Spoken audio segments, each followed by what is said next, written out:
I wouldn't call Lady Jane Grey an official queen. Also known as the 9 Days Queen, Lady Jane Grey was descended from Mary Tudor, the sister of Henry VIII, and was maybe on the throne between Edward VI and Mary I of England, both of which were children of Henry VIII.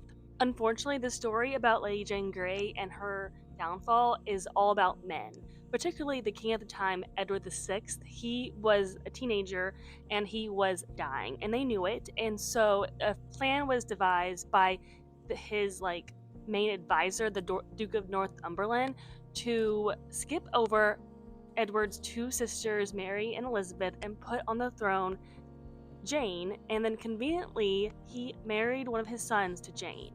And Edward did this by writing up this change in the succession, but it was never approved by Parliament. That's a really important part. So on July 10th, 1553, Jane was declared queen, even though Edward had died a few days prior, and her new husband really expected to be the king now, and she was like, I don't think so, buddy. Maybe a duke, but you're not going to be a king. But what they did not plan for is that Mary Tudor had a lot of support, and eventually everyone went over to her side. Mary was declared queen, and Jane, who had been in the Tower of London for a coronation, was now there as a prisoner, as was her husband.